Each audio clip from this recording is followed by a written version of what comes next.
Good morning! Dito tayo sa bayan ng Kawayan mga kabahedor. Kawayan Negros Occidental. Pupunta na tayo ng Sipalay. Ay nako. Talagang attending pa ngayon mga kabahedor ang pahayag ng isang broadcaster, no? Ang nasasabi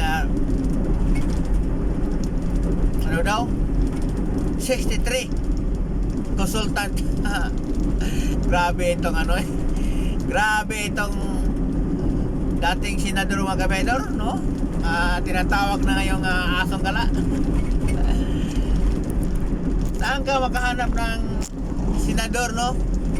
Sa buong kasaysayan ng mga senador, siya lang ang pinakamaraming consultant mga kabahedor. Di ba? Nagmamalinis ang asong gala na ito. Noong pala siya pala yung napaka daming ginawang kalukuhan, di ba? Kung natandaan natin yung mga ex-marine, nabanggit din ito, may natanggap pala. Kaya itong asong gala mga kabahedor, kahit tumatakbo ito ng pagkamayor sa kanilang lugar, hindi talaga binoboto ng mga tao, no? Sa mga sariling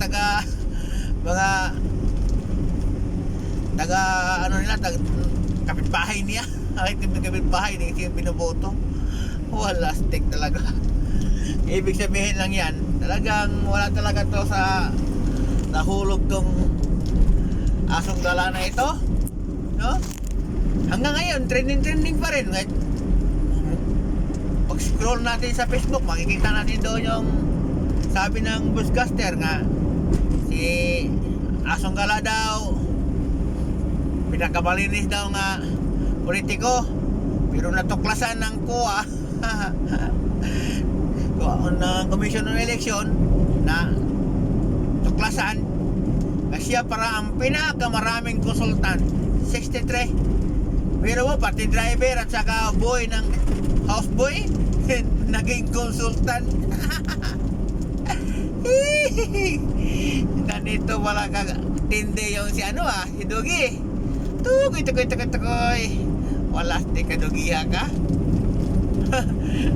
Pati siguro taga-alaga ng ng aso. Ginawa ng consultant. Wala stick. Ay nako, ko Lord. Bakit may ganitong tao? Bakit may ganitong tao nga? Grabe tumatahol, no? Grabe umaaw-aw. Nung pala, siya pala pinakamaraming kalukuhan na gawa. Saan ka pa?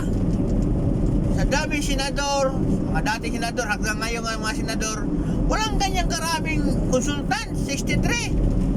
Di ba? Siya lang. Sa lahat na senador, siya lang, no? Grabe talaga, no? Naglabasan na talaga mga bao ng mga tao na ito. Anong klase kang aso ka? Panay mo ang tahol-tahol pag mga Duterte ang inaano mo, ang pinagbintangan mo. Samantala dami mo palang mga kalukuhan. Dami po palang nakakulimbat nung naging senador ka. Oy, ganyan ka pala, ha?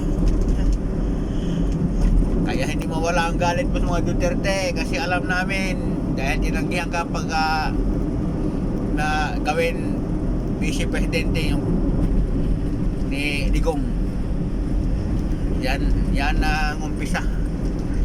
Dugiro, magbago ka na, Dugiro.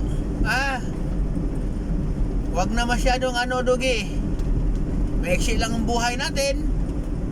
At least man lang hanggat buhay pa tayo, mayroon tayong nagawang kabutihan, di yung palaging tahol ng tahol, no? Kasi panay ang tahol ng tahol mo, mayroon ka palang mga gawang kalukuhan. So buti pa manahimik ka na lang, no? Huwag kang masyadong paipal-ipal, Mario Joseph.